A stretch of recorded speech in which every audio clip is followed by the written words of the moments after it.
Last week saw an incredibly decisive moment for Marvel Comics as the publisher just wrapped up an incredibly fascinating run of Spider Man with the 2022 volumes issue 60. Issue 60 was a fantastic story pitting the character of Tombstone against Spider Man in a legal battle this time.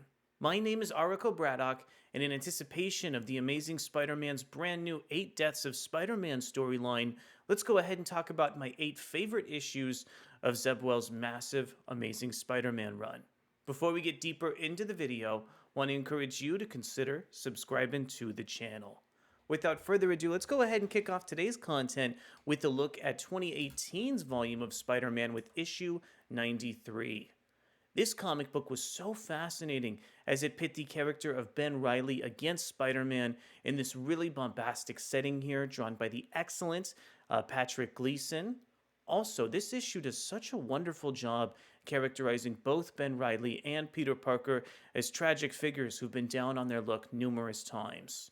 This issue really grounded Zeb Wells' run in so much context and created such an interesting connection to the dark web storyline that we're going to be talking about in just a few moments. Next up, let's go ahead and talk about The Amazing Spider-Man issue 9. This one was also quite fascinating as it took place very close to the X-Men's Hellfire Gala. Also, this issue combined elements of X-Men over with Spider-Man as the character of Wolverine teamed up with Peter at the Hellfire Gala in order to stop the villainous Moira McTaggart from doing horrible things to Mary Jane. This is a really fun thrill ride that even featured the character of Grey Crow in some really fascinating settings here. Also, I think some of the artwork in the issue here coming in from Patrick Gleason is also absolutely gorgeous. Watching him draw Spider-Man and X-Men characters together is so much fun. I never really anticipated that the Amazing Spider-Man would cross over into X-Men with the Hellfire Gala, but I love the results and execution. Next up, Amazing Spider-Man issue 10 is another X-Men crossover. This one seizes the opportunity of the Judgment Day storyline in a really fascinating context. Also, this issue has some independent sensibilities as it's drawn by the phenomenal Nick Dragotta. Nick Dragotta ends up illustrating this tale regarding Judgment Day, where the Celestial called the Progenitor actually spawns a judge, taking the shape of none other than Gwen Stacy. Gwen Stacy as the judge follows Peter Parker around all day long and creates such a sinister tone over to the comic book. This was such a joyous and atmospheric issue of The Amazing Spider-Man that did a great job referencing some past stories involving figures like Norman Osborn and his really tenuous relationship with Gwen Stacy as well. I can't stress it enough, but the facial expressions from Nick Dragotta from Peter Parker in this issue carry so much gorgeous subtext from Zeb Wells' run. One of the big shames of this individual issue is just the fact that Nick Dragotta never got the chance to draw more Amazing Spider-Man with Zeb Wells. I think the two are such a great creative team here.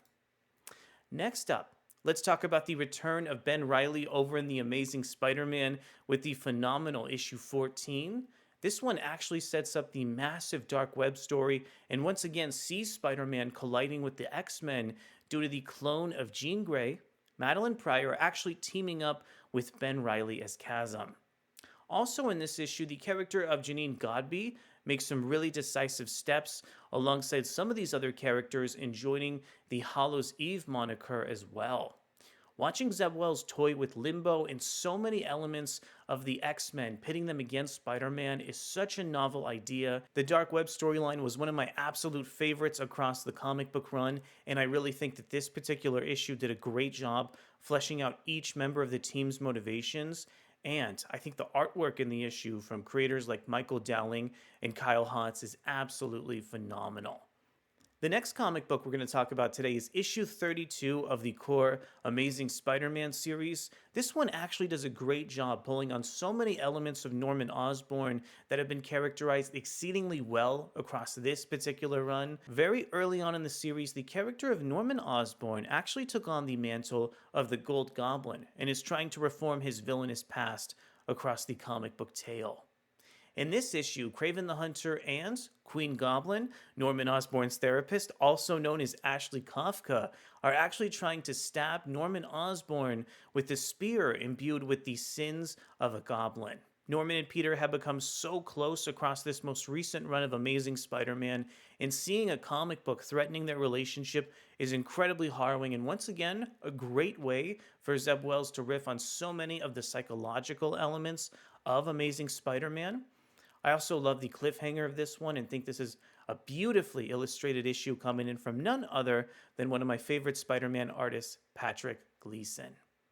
Finally, we're going to talk a little bit about one of my favorite Limbo-influenced characters, RecWP, in issue 37 of The Amazing Spider-Man. This is such a great comic book as it continues to delve deeper and deeper into Limbo and really surfaces this really interesting villain called Repo, the Repossessor. Repo's backstory is very fascinating and actually ties back to the earliest days of this particular Amazing Spider-Man volume. Also, artist Ed McGuinness does such a wonderful job illustrating this fascinating issue of Spider-Man.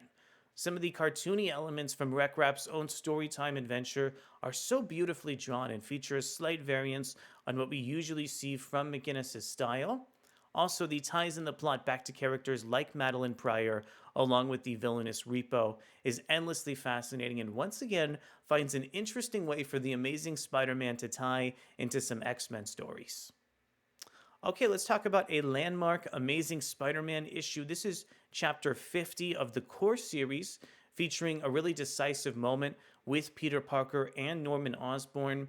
This issue hit me like an absolute brick. I've been so invested in the relationship between these two characters since the first issue of the Amazing Spider-Man run. Seeing where this comic book ends up is absolutely heartbreaking.